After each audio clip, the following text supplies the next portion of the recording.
Good morning, church. I greet you all in the most precious name of our Lord and Savior Jesus Christ. Today also I am going to deliver the word of God in Telugu language, so kindly bear with me.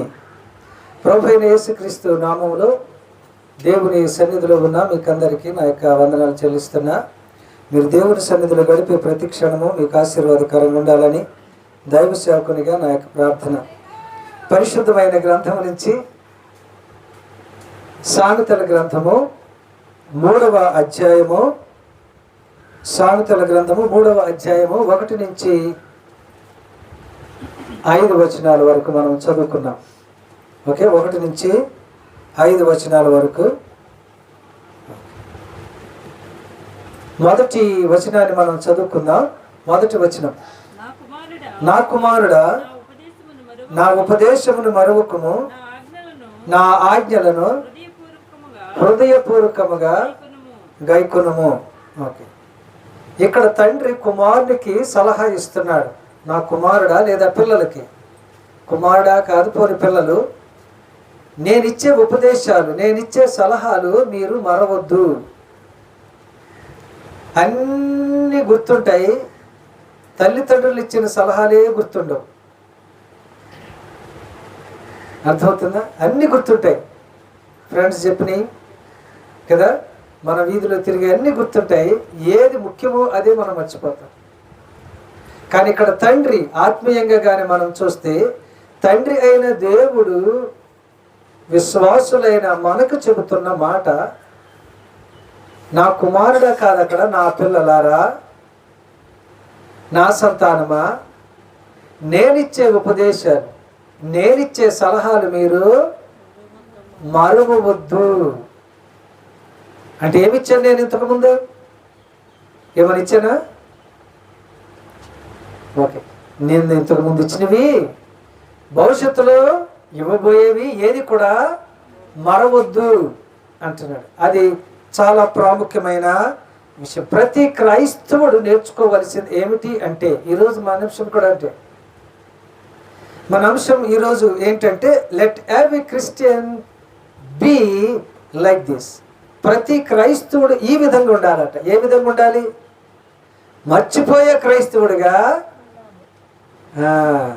ఎలా ఉండాలి? దేవుడు చెప్పిన మాటలు మర్చిపోయే క్రైస్తవుడిగా ఉండాలి కాదా? ఓకేనండి. మరి ఎలాగుండాలి? దేవుడు చెప్పిన మాటలు మరవకుండా హృదయంలో దాచుకొని రాసుకొని, ఏముకొని? దాచుకొని రాసుకొని, అంతేకాని కానీ మూసుకొని కాదు. హృదయాన్ని మూసేయొద్దు. Open your heart. హృదయాన్ని తెరువు. ఏం చేయాలంటే వాటిని రాసుకోవాలి. చాలాసార్లు ముఖ్యమైన వాటిని మనం ఏం చేస్తాం చెప్పండి? రాసుకుంటామా? దేవుని వాక్యాన్ని ఎందుకు రాసుకోవటంలే?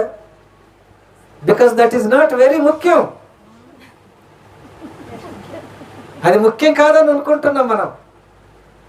ముఖ్యమైతే ఏం చేసుకుంటాం?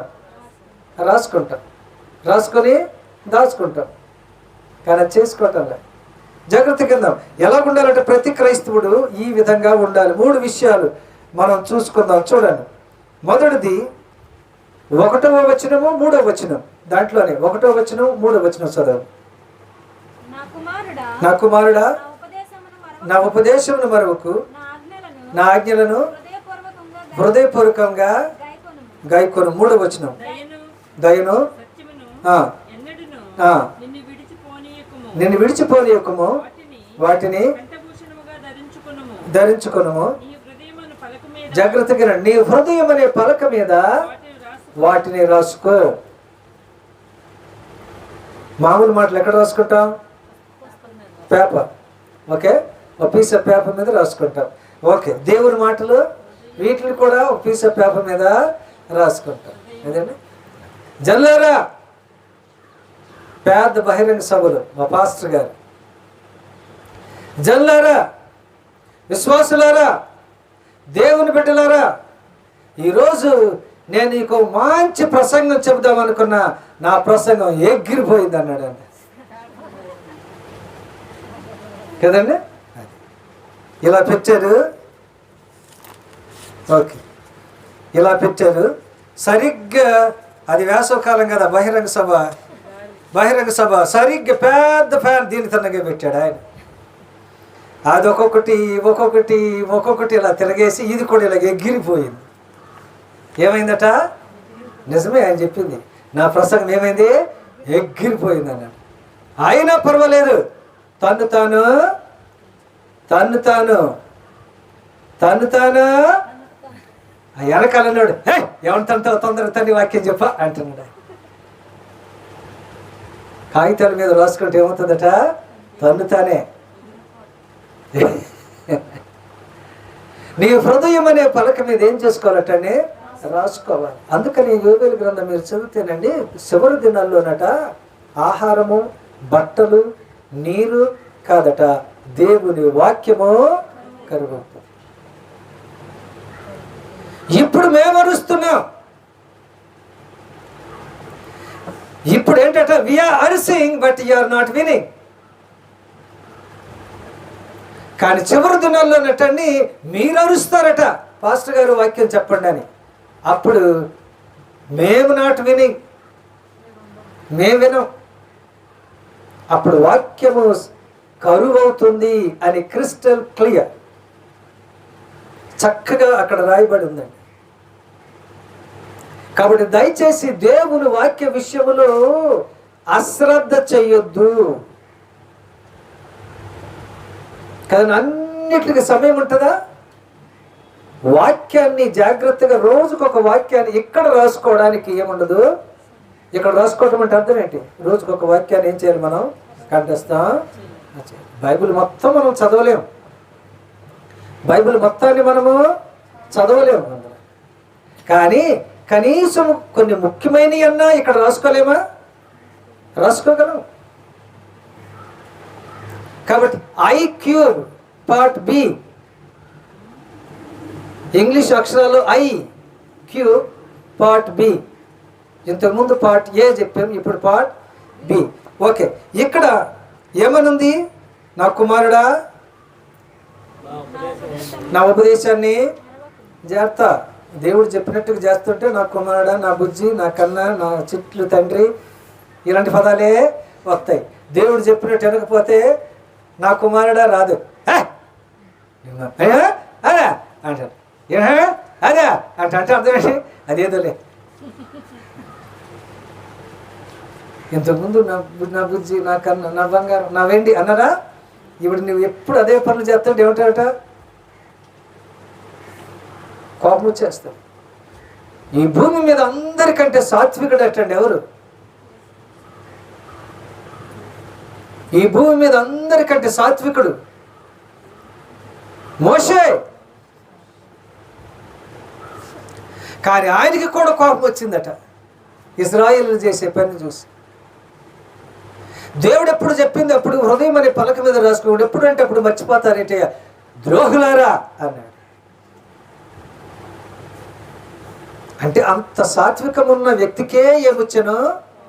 కోపము వచ్చాను. అంటే మన పనులు అలాగున్నాయి. ఈరోజు నేను వీడియో పనిలో కూడా అదే వాక్యం చెప్పాను. చూడండి, జెఫన్యా గ్రంథం. మీకు త్వరగా దొరకదని నాకు తెలుసులే, కానీ నేను టైం ఇస్తాను. జెఫన్యా గ్రంథం 2వ అధ్యాయం 1వ అధ్యాయం 2వ వచనం చదవండి. 1వ అధ్యాయం వినండి, 1వ అధ్యాయం 2వ వచనం. జెఫన్యా 1వ అధ్యాయం 2వ వచనం.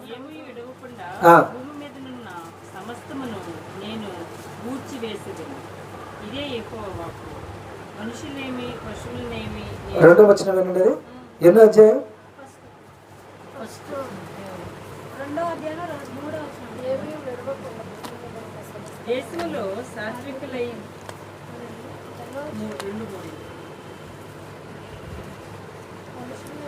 జెఫన్యా అది ఉందా?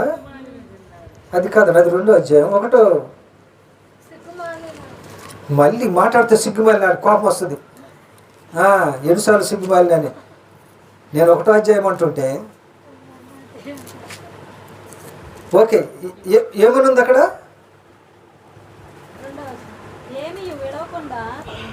3వ వచనం చదవండి.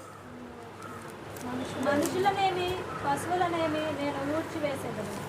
ఏంటండి ఇంగ్లీష్ బైబిల్లోకి లేకపోతే తెలుగు బైబిల్లోకి? ఇప్పుడు 1వ వచనం ఏముంది?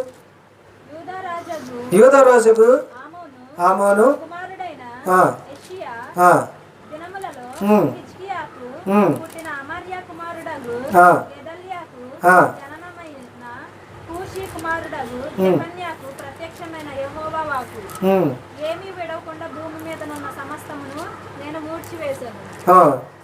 ఇదే యెహోవా వాక్కు. మనుషులనేమి పశువులనేమి నేను మూడ్చివేశాను. ఆకాశ పక్షులనేమి సముద్ర మత్స్యములనేమి దుర్జనులనేమి వారు చేసిన అపవాదములనేమి నేను ఊడ్చివేసేదను. భూమి మీద ఎవరునూ లేకుండా మనుష్య జాతిని నిర్మూలము చేసేదను. ఇదే యెహోవా వాక్కు. ఓకే, సర్లే. అక్కడ ఒక మాట ఉన్నది ఏంటి అంటే,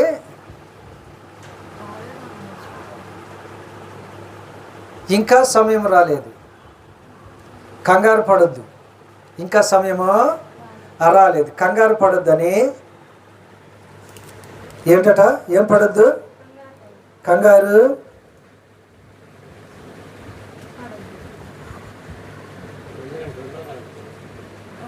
విధి నిర్ణయం కాకమునిపే యెహోవా కోపాగ్ని మీ మీదకి రాకమునిపే మిమ్మల్ని శిక్షించుటకై యెహోవా ఉగ్రత దినము రాకమునిపే కూడినండి. అది కాదండి. ఓకే, క్షమించండి. హబక్కూకు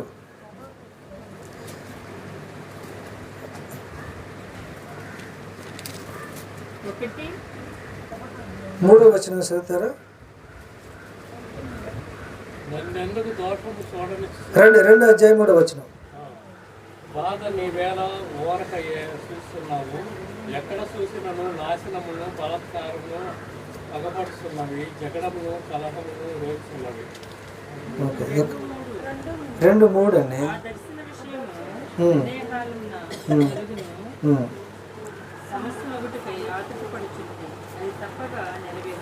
ఓకే, దర్శనాలు వెంటనే జరగకపోతే మనం ఏమంటాం?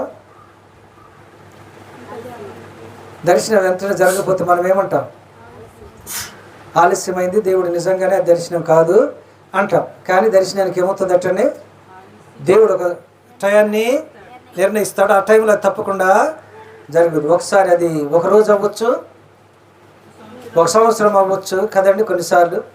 అర్థమవుతుందా? కాబట్టి టైం అనేది ఎవరి చేతిలోనుంది? దేవుని. దర్శనం తప్పకుండా జరుగుద్దండి, కంగారు పడద్దు. మీరు కంగారు పడి దేవుడిని కూడా కంగారు పెట్టద్దు. ఇలా చెప్పేవి కాదు ప్రభువా. అబ్రహాము దర్శనం వచ్చిన తర్వాత 25 సంవత్సరాలు, ఎన్ని? 25 సంవత్సరాలకి ఇసుక చూడు, నక్షత్రాలు చూడు, లెక్క పెట్టగలవా? లెక్క పెట్టలేదు. అలాగే ఆశీర్వదిస్తా అంటే దేవుని ఆశీర్వాదాలు అలాగే ఉంటాయి. అందుకనే మీరు యోహాను సువార్త 15వ అధ్యాయం 5వ వచనంలో చూసిన బహుగా ఫలించను కదండి, ఆ పదం ఉంటుంది. బహుగా ఫలించను, ఇంతెంత ఫలించును కాదట, ఎంతట? బహుగా ఫలించను. ఓకే, ఇక్కడ మనం జాగ్రత్తగా చూద్దాం. ఇక్కడ దేవుని యొక్క వాక్యాన్ని మీ హృదయం అనే పలక మీద రాసుకోండి. అంటే అర్థం ఏంటి? దేవుని వాక్యాన్ని మీ హృదయం లోపలికి పంపించండి. చిన్నపిల్లలకి ఏం నేర్పుతాం? మంచి మాటలు ఎక్కడ నేర్పుతాం? ఒరే, ఆయన మనకు శత్రువురా, నువ్వు పెద్ద ఎదిగాక ఏం చేయాలట? ఈ నేర్పుతాం. ఎక్కడికి పంపిస్తున్నాం మాటలు? హృదయం లోపలికి పంపిస్తున్నాం. ఎక్కడ రాసుకుంటున్నాడు ఆయన? ఆయన ఎక్కడ రాసుకుంటున్నాడు? అర్థమవుతుందా? ఆయన ఏం చేస్తున్నాడటండి? ఇక్కడ రాసుకుంటున్నాడు. కాబట్టి వాక్యంలో ఏముంది? మీరు దేవుని యొక్క వాక్యాన్ని ఏం చేయాలట? ఇక్కడ రాసుకుంటారు. అంటే అక్కడికి లోపలికి పంపించాలి. అంటే రోజు వాక్యాన్ని ఏం చేయాలి? చదవాలి. ఫస్ట్ ఐ ఏంటంటే ఇన్ఫ్యూజన్. మన ఐక్యూబ్లో మొదటి ఐ ఏంటంటే ఇన్ఫ్యూజన్. ఇన్ఫ్యూజన్ అంటే పోర్ ఇన్, అంటే లోపలికి పోయి. అంటే లోపలికి పోయి అంటే లోపలికి పంపించు. ఏం పంపిస్తావు లోపలికి? మంచినీళ్ళు కావాలో ఏదో కావాలో లోపలికి వెళ్ళు, లోపలికి పంపించు. ఏం పంపించావు? ఏం పంపించావు? మనం పిల్లలకి పెద్దలకి చెడ్డ మాటలు లోపలికి పంపిస్తున్నాం. వాళ్ళని ఏం చేస్తున్నట్టండి, వాళ్ళని మా డాడీ ఇలాగన్నారు ఇక్కడ రాసుకున్నా. అందుకని మీరు గమనించారా, పోట్లాట్టాడు, ఇదిగో 10 సంవత్సరాల క్రితం నువ్వు చెప్పిన మాట ఎక్కడ రాసుకున్నాను, ఎక్కడ రాసుకున్నా? పాస్టర్ గారు ఇప్పుడు చెప్పింది అక్కడికి వెళ్ళేసరికి ఎక్కడ ఉండదు, ఎక్కడ ఉండదు. కానీ 10 సంవత్సరాల క్రితం పోట్లాడింది ఎక్కడ రాసుకున్నాడట చూపించి మరి చెప్తుంటారు, ఎక్కడ రాసుకున్నా. ఎందుకంటున్నా? దానివల్ల ఏంటి లాభం? దేవుని యొక్క వాక్యంలో ఇక్కడ చెబుతుంది, ఇన్ఫ్యూజన్, లోపలికి పంపించవలసినవి మాత్రమే పంపించండి. అనవసరమైనవి, దేవునికి వ్యతిరేకమైనవి, చెడ్డవి లోపలికి పంపించొద్దు. అవి ఏం చేస్తాయట? మనలను పాడు చేయును. ఎందుకో తెలుసా? మనం ఎవరిమి? మనుషులు. ఇంకా కొరింథీయులకు రాసిన మొదటి పత్రిక 3వ అధ్యాయం 16వ వచనం చదవండి. మీరు దేవుని చదవండి.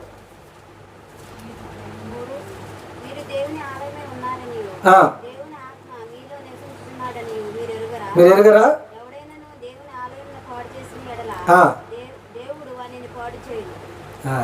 సరే, మనం ఎవరిమి? ఇది కట్టకుండా ముందు పెద్ద పెద్ద బిల్డింగులు కడతాం. ఏ బిల్డింగులు? చర్చ్ బిల్డింగులు. అవి కట్టడం మంచిదే. ఆ కట్టడానికంటే ముందు ఇది కట్టేవా? అది కట్టి దాన్ని చూసి మురిసిపోతూ ఉంటాం కదండి. దేన్ని కట్టి? మామూలు బిల్డింగులు కట్టి. చర్చ్ బిల్డింగ్ ఉండకూడదా పాస్టర్ గారు అంటే ఉండాలి. దానికంటే ముందు ఇది కట్టేవా? ఈ బిల్డింగ్ని. ఇది కట్టకుండా దాని లోపల ఎంతసేపు కూర్చొని ఏంటి ఫలితం? అంతేనండి. డ్రైవింగ్ రాకుండా డ్రైవర్ సీట్లో ఎంతసేపు కూర్చుంటే ఏంటి లాభం? That car is not moving. ఎక్కడ కూర్చున్నా కదలటం లేదు పాస్టర్ గారు అంటే, డ్రైవర్ సీట్లో కూర్చున్నా కదలటం లేదు పాస్టర్ గారు అంటే, నీకు డ్రైవింగ్ వచ్చా? మరి రాకుండా అక్కడ ఎంతసేపు కూర్చుండి వస్తుంది? నువ్వు ఇలా ఊపితే ఊగుద్ది, కానీ గేర్లు ఎలా గాయగలవు, ఎలా స్టార్ట్ చేయగలవు తెలుసా? మన బుక్ చేత్తో పట్టుకున్నాం. ఏది? English book. ఇంగ్లీష్ క్లాస్కి వెళ్ళిపోయాం. తెలుస్తా అయ్యో అక్షరాలు లెక్కలు పడుతున్నాయి. ఏం చెప్తామంటున్నా? నీకు వస్తే దాని గురించి చెప్పవచ్చు. అంతేనండి. ఏం పంపిస్తున్నాం మన హృదయం లోపలికి? మన హృదయం లోపలికి దేవుని వాక్యాన్ని లోపలికి పంపించాలి. అందుకని అక్కడ భక్తుడు అంటున్నాడు, జాగ్రత్తగా రాసుకో. కాగితం మీద కాదట, హృదయం అనే పలక మీద రాసుకో. వాటిని పంపించు లోపలికి. లోపలికి వెళ్తేనే నువ్వు రాసుకుంటావు కదండి. ఇక్కడ అన్ని రాసుకొని ఇక్కడ ఏం లేదటండి, స్థలము లేకుండా పోతుంది. ప్రభు అయిన యేసుక్రీస్తు, when Jesus came to this world, he said one word. What is that word? There is no room for me. యేసయ్య ఈ లోకానికి వచ్చాక అంటున్నాడట, నాకు ఈ లోకములోని స్థలము లేదు. There is no room for me. నాకు చోటు లేదు. మరి ఏమైంది? చిన్నదా పెద్దదా? లోకం. ఆయన సృష్టించిన ఈ భూమి మీద, ఆయన సృష్టించిన ఈ సృష్టిలో ఆయనకి ఏం వాల్చుకోవడానికి? జాగ్రత్త గమనించండి. ఆయన నేను పడుకోవడానికి అంటలే, తల వాల్చుకోవడానికి కూడా. అంటే అంత నిండిపోయింది. హృదయం అంతా దేంతో నిండిపోయింది అట్టండి? వేరే వేరే వాటితోని నిండిపోయింది. ఎంత దారుణం కదా, చాలా బాధాకరం. ఆ వాక్యాన్ని మనం చదివి చక్కగా సరదాగా ముందుకు వెళ్ళిపోతాం. కానీ అయ్యయ్యో, యేసయ్యకు తల మార్చుకోవడానికి కూడా నా హృదయంలో స్థలం లేదా అని ఎప్పుడైనా మనం ఆలోచించామా? చక్కగా చదివి లేదట అంటాడు, చక్కగా గట్టి గట్టి అరుచుకుంటూ వాక్యం చెప్పుకుంటూ ముందుకు వెళ్ళిపోతాం. నిజమే, ఎప్పుడైనా కూర్చొని దాని గురించి ఆలోచించామా? దేవుని యొక్క వాక్యములో ఇక్కడ మనం చూస్తున్నట్టుగా ఏమనుందట, మన హృదయం అనే పలక మీద దేవుని వాక్యాన్ని రాసుకుంటున్నామా? ఇప్పటికైనా మించిపోయింది లేదు. దయచేసి ఎప్పటికైనా ప్రతిరోజు ఒక వాక్యాన్ని ఎక్కడ రాసుకోండి? హృదయం అనే పలక మీద రాసుకోండి కదండి. వీధిలో అనవసరమైనవి, చెడ్డవి ఇక్కడ రాసుకుంటాం, భద్రం చేసుకుంటాం. దేవుని వాక్యాన్ని చేసుకోలేమా? చేసుకోగలం. దేవుడు మనం కోరుకునేది ఏంటి చెప్పండి? ఎలా ఉండాలటండి? దేవుని వాక్యాన్ని రాసుకున్న హృదయంని కలిగి ఉండాలి. Let every Christian be like this. ప్రతి క్రైస్తవుడు ఎలాగ ఉండాలి అంటే ఎలాగ ఉండాలటండి? ఇన్ఫ్యూజన్ అంటే ఏంటంటే infuse the word of God. మనలోని దేవుని వాక్యాన్ని లోపలికి పంపించు. పో ఇన్, లోపలికి పోయి. దేంటి? దేవుని యొక్క వాక్యాన్ని కదండి. ఓకే, జ్యూస్ తాగాలి అంటే జ్యూస్ నిలబెట్టుకొని నువ్వు ఏం జ్యూసట? నువ్వు పళ్ళ జ్యూసు. నేను తాగితే నాకు ఆరోగ్యం వస్తుంది. నువ్వు పళ్ళ జ్యూసు.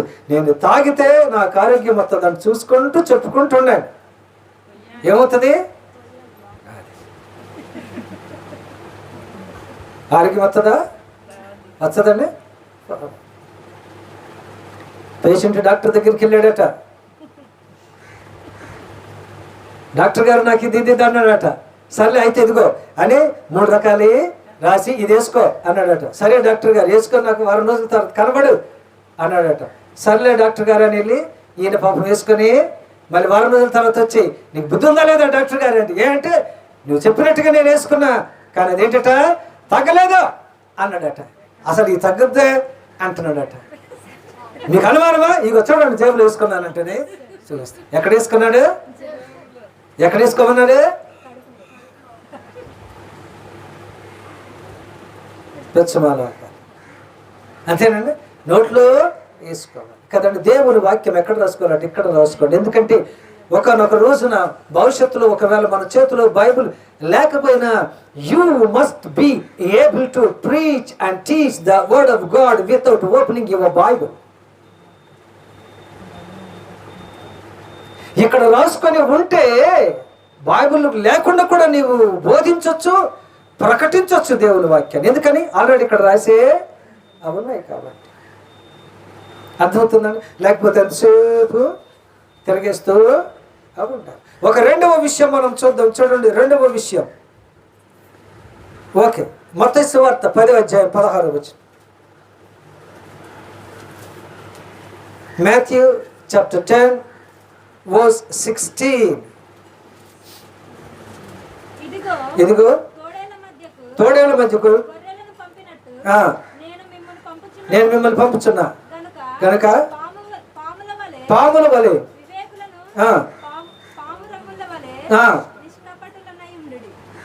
తెలుగులో చదివారా? Very good. ఏమన్నదట అండి? ఎలాగున్నారట? నేను మిమ్మల్ని చాలా ప్రార్థనాపరుల మధ్యకు పంపిస్తున్నాను అన్నారు కదండి. కాదా? మరి ఎవరి మధ్యకి? ఇంకొక తోడేళ్ళ మధ్యకి పంపుతున్నాడా? ఒక తోడేళ్ళ మధ్యకి పంపుతున్నాడా? మరి ఎవరిని? మనుషులైన మిమ్మల్ని, గొర్రె లాంటి మిమ్మల్ని తోడేళ్ళ మధ్యకి పంపుతున్నా. వాడు కాదు. You be careful. మీరే జాగ్రత్తగా ఉండండి. అది మీ బాధ్యత. పాముల వలె వివేకులను, పావురము వలె కపటము లేని వారే ఉండండి. పాములు చాలా తెలివైనవి. అందుకనే అవును ఆదాముని మోసం చేసిన. ఓకే, ఇక్కడ మీరు వెళ్ళి అజాగ్రత్తగా ఉండొద్దు, జాగ్రత్తగా. అంత దేవుడు నేను చూసుకునేది నేను చూసుకుంటా. కానీ మీరు ఎలాగుండాలంటే జాగ్రత్తగా కదండి. మిమ్మల్ని అన్ని సదుపాయాలు ఉండే చోటకి నేను పంపటం లేదు. మీరు పూర్వపు భక్తుల సేవా జీవితాన్ని మీరు చూడండి. చాలా కష్టపడ్డారు వాళ్ళు. చీకటి ఖండాన్ని వెలుగు ఖండంగా మార్చింది ఎవరు?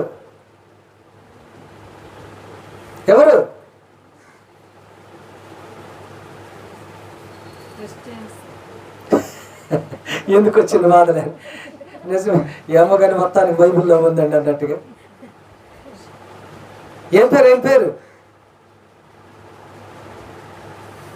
స్టన్. ఏం స్టన్? Living stun. ఆఫ్రికా ఖండాన్ని, చీకటి ఖండాన్ని ఏం చేశాడట అండి? వెలుగు ఖండంగా ఆయన అక్కడికి వెళ్ళాక చాలా కష్టాలు పొందాడు. కానీ వాళ్ళందరినీ ప్రభువులోనికి నడిపించాడు. వాళ్ళు చాలా కష్టాలు పడ్డారు. తిండి లేదు, సరైన తిండి లేదు, ఇల్లు లేదు కదండి, భాష రాదు, భయంకరమైన మనుషులు, నరమాంస భక్షకులు, ఈయన ఎక్కడ తినేస్తారో అని భయం. ఎందుకంటే ప్రపంచంలో మాంసం అంటే మనిషి మాంసం చాలా రుచిగా ఉంటుంది. వాళ్ళ మధ్యన పరిచయం చేసి వాళ్ళ చీకటి జీవితాలు నెట్టిప్పాడట, దేవుని వైపుకు వెలుగు జీవితాలుగా చేశాడు.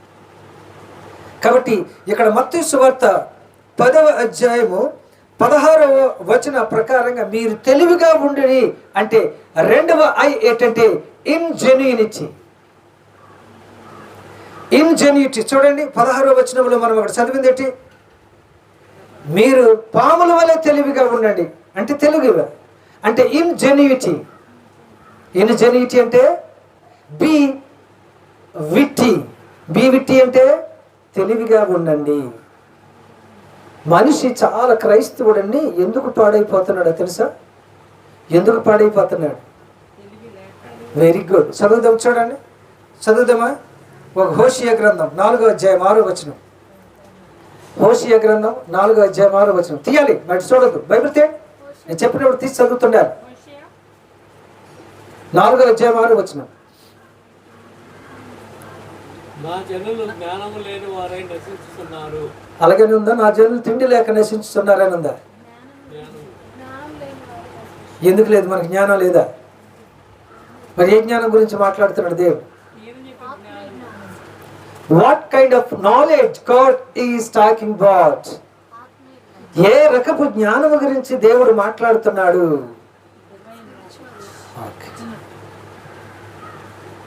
డివైన్ నాలెడ్జ్ లేదా స్పిరిచువల్ నాలెడ్జ్. ఈ లోక సంబంధమైన జ్ఞానం అంతా ఉంది, కానీ ఏ నాలెడ్జ్ లేదట? దైవ జ్ఞానము. నా జనులు ఏమి లేకుండా నశించిపోతున్నారు? జ్ఞానము లేక నశించిపోతున్నారు. ఎందుకని? Because they are not serving the word of God. They are not serving the word of God. దేవుని వాక్యాన్ని చదవటంలే. చదివితే వస్తుంది జ్ఞానం. చదవక ఏం చేస్తున్నారటండి? ఆదికాండం అంటే వేగంగా తీసి, ప్రకటన గ్రంథం అంటే వేగంగా తీసి చెప్పండి. హబక్కూ కంటే ఈ కంగారులో ఎక్కడటండి కొత్త నిబంధనలు ఎదుగుతూనే ఉన్నారు. కీప్ ఆన్ ఎదికింగ్ వెదికింగ్ వెదికింగ్ but that book is not దొరికింగ్. ఎందుకని? దీన్ని బట్టి తెలుస్తుంది నువ్వు రోజు మనం బైబిల్ చదువుతున్నామా లేదా. ఓకే, కాబట్టి రెండవ ఐ ఏంటంటే ఇన్జెన్యూటీ అంటే నాలెడ్జ్, జ్ఞానం. ఏ జ్ఞానం? దేవుని జ్ఞానం. ఏం చెబితే అది నమ్మేస్తున్నారు నా జనులు. ఇలాంటి లక్షణం ఒకళ్ళకు ఉందటండి బైబిల్ గ్రంథాలు. ఎవరికో తెలుసా అండి? గలతీయులకి. ఏం చెప్తే అది నమ్మేస్తారు. చదువుతారా? 3వ అధ్యాయం గలతీ 3వ అధ్యాయం 1వ వచనం చూడండి.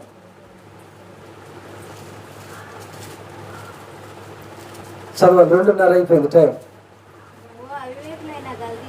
ఏం వివేకులైనా అవివేకులైన గలతీయులారా, మిమ్మల్ని ఎవడు భ్రమ పెట్టాను?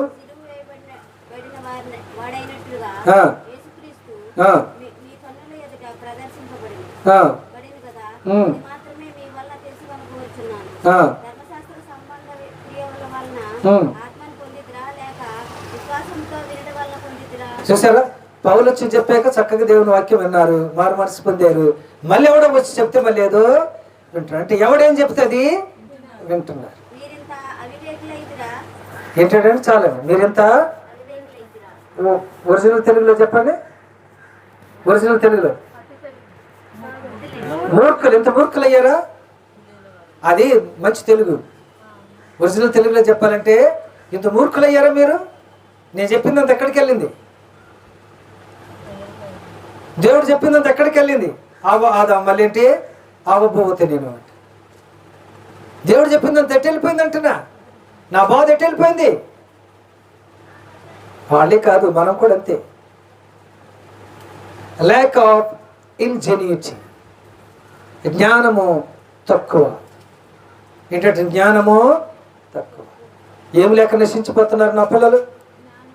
అది ఎలా వస్తుంది? రాముగారి షాపులో దొరుకుద్ది. నిన్న నేను వెళ్ళాను, కేజీ దొరుకుద్ది, తక్కువే.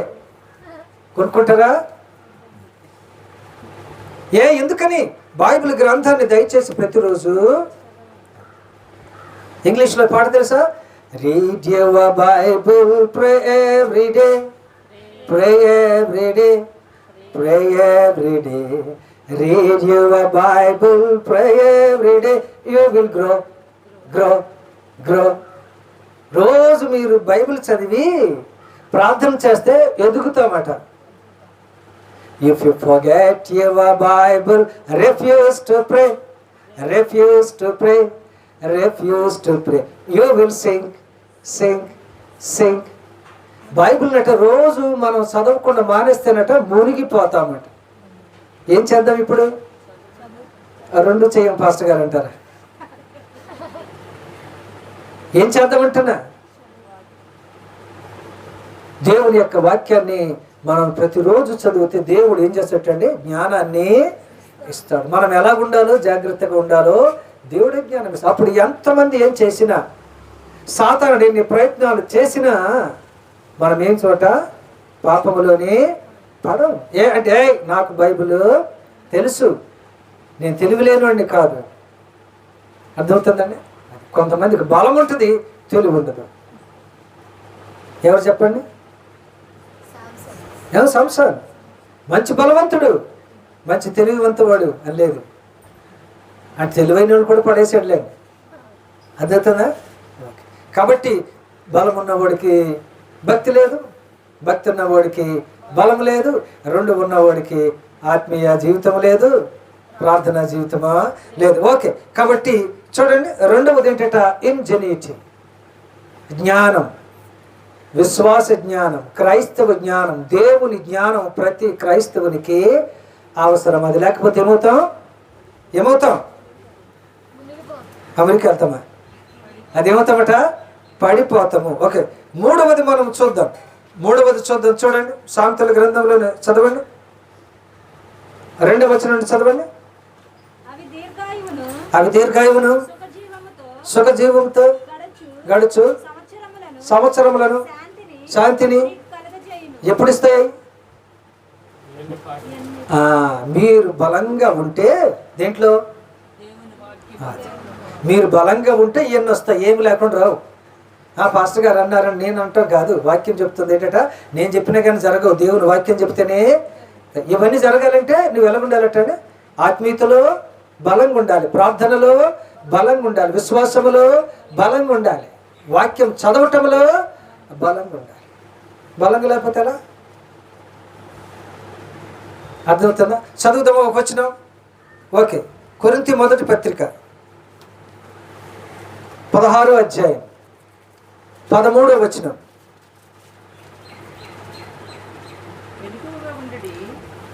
కొరింథీ మొదటి పత్రిక 16వ అధ్యాయము 13వ వచనం. విశ్వాసమందు నిలకడగా ఉండుడి,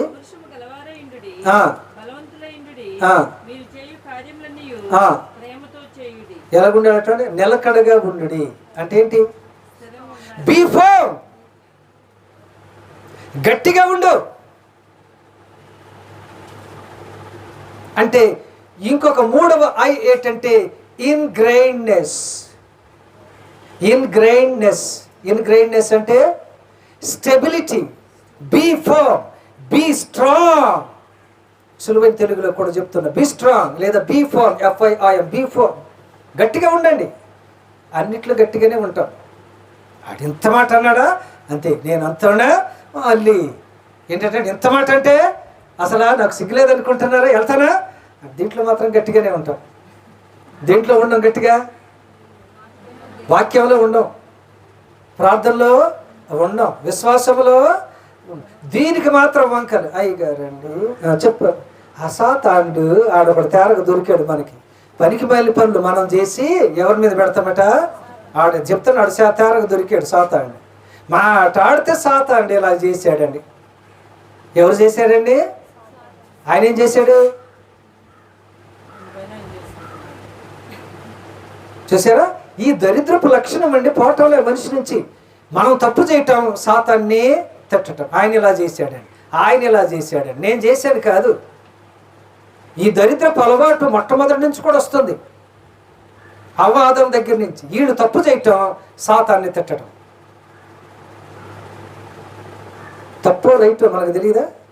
తెలుసా తెలీదా? తెలిసే చేసామా? మరి ఎవరిని తిడుతున్నాం? ఎంత పచ్చి అబద్ధం! ఉడకబెట్టిన అబద్ధం కాదు, పచ్చి అబద్ధం. చాలా దారుణం కదండి. యోసేపు నిలబడలేదా? గట్టిగా నిలబడలేదండి. ఎవరిని నిందించాడా? యోబు నిలబడలేదా? పడిపోయిన వాళ్ళనే చూస్తాం, పడిపోయిన వాళ్ళనే ఉదాహరణ చూపిస్తాం, నించున్న వాళ్ళని చూడం. అర్థమవుతుందా? కాబట్టి మూడవ ఐ ఏంటంటే ఇన్గ్రైండ్నెస్ అంటే స్టెబిలిటీ. అందుకని పౌలు అంటున్నాడు, మీరు బలంగా ఉండండి, స్థిరంగా ఉండండి. ఎందుకని మీరు పడిపోకుండా ఉండాలి అంటే అర్థమవుతుందా? ఎప్పుడు దాకా ఉండాలి? మత్తయి 24:13 అంతవరకు. ఎప్పుడు దాకా? చివరి దాకా. Okay, till you leave this world. ఈ లోకాన్ని నువ్వు విడిచిపెట్టేదా. అర్థమవుతుందా? నువ్వు ఎలాగుండాలట? గట్టిగా ఉండాలి. కాబట్టి ఫస్ట్ ఏంటట, ప్రతి క్రైస్తవుడు ఎలాగుండాలి చూపించిన కూడా. నెంబర్ 1 ఇన్ఫ్యూజన్, అంటే దేవుని యొక్క వాక్యాన్ని లోపలికి, నీ హృదయం లోపలికి, నీ జీవితం లోపలికి పంపించు. ఆ రెండోది ఇన్జెన్యూటీ, అంటే తెలివిగా ఉండాలి, లేకపోతే అంతే సంగతులు. ఎందుకని? మన విరోధైన అపవాది చాలా తెలివైన వాడు. ఎవరిని ఎలా పడగొట్టాలో ఆయనకి బాగా తెలుసు. Okay, you shows biscuits. If you don't obey, if you are not attracted by those biscuits, then he will show you the money. Biscuit చూపిస్తాడు, దానికి లొంగకపోతే డబ్బు చూపిస్తాడు, దానికి లొంగకపోతే డాష్ డాష్ డాష్ డాష్ రకరకాలు చూపిస్తే ఏదోలాగా ఏం చేస్తుంటా లాగడానికి ట్రై చేస్తాడు. కానీ if you are strong enough, నువ్వు నిజంగా సరిపోయినంత బలంగా ఉంటే నోబడి కెన్ షేక్ యు, నేను ఎవరు కూడా కదిలించలే. ఇక మూడవది ఏంటంటే ఇన్గ్రైండ్నెస్, అంటే గట్టిగా ఈ లోకాన్ని విడిచే వరకు, లేదా దేవుని యొక్క రాకడా, నువ్వు బ్రతికి బాగుంటే దేవుని యొక్క రాకడా వచ్చే వరకు నువ్వు ఎలాగుండాలి? బలంగా ఉండాలి. I'm going to conclude my message. Okay, ముగిస్తున్నా. కొరింథీయులకు రాసిన 2వ పత్రిక 13వ అధ్యాయము 5వ వచనం.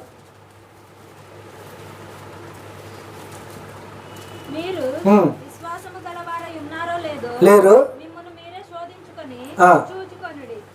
ఏంటంటే examine yourself whether you are in faith or not. మీరు విశ్వాసములో ఉన్నారో లేదో మిమ్మల్ని మీరే పరీక్ష చేసుకోండి. అన్నిటిని పరీక్ష చేస్తాం కదండి. డాక్టర్ గారి దగ్గరికి వెళ్తే ఏం చేస్తాడు ఆయన? డాక్టర్ గారి దగ్గరికి వెళ్తే ఏం చేస్తాడు? అదే కదండి. వీటి పరీక్షతో పాటు అనవసరమైన పరీక్షలు కూడా చేసి, అసలైన దానికంటే అనవసరమైన వాటికి ఎక్కువ మందులు రాసి, ఇంకో వ్యాధి తెప్పించి, మళ్ళీ మా దగ్గరికి రండి అని చేస్తాడు. చేయడా? పాస్టర్ గారండి ఇదని వెళ్ళానండి, అది రాశాడండి, ఇదని రాశానండి, అది రాశాడండి, ఇది అలాగే ఉందండి. అర్థమవుతుందా? కాబట్టి ఎలాగుండాలంట, మనల్ని మనమే పరీక్ష చేసుకోవాలి కదా. మన ఆరోగ్యాన్ని పరీక్ష చేసుకుంటాం, అంతేనా? మనం కొన్న బండిని పరీక్ష చేసుకోవాలి. పెట్రోల్ ఉందో లేదో కదండి. స్టార్ట్ చేస్తే ముందుకు వెళ్తుందా, వెనక్కి వెళ్తుందా చెక్ చేసుకుంటామా? అంతేనా? ఒకసారి మా ఫ్యాన్ బిగించాడు ఒక ఆయన, పాస్టర్ గారు బిగించారు. చాలా స్పీడ్ తిరుగుతుంది, కానీ అదేంటి గాలి తగలటం లేదంటే అది వెనక్కి తిరుగుతుంది స్పీడ్గా, కానీ ఎటు తిరుగుతుంది? వెనక్కి తిరగవలసిన రూట్లో తిరగటం. అందుకనే దట్ ఫ్యాన్ ఈజ్ తిరిగింగ్ బట్ గాల్ ఈజ్ నాట్ తగిలింగ్.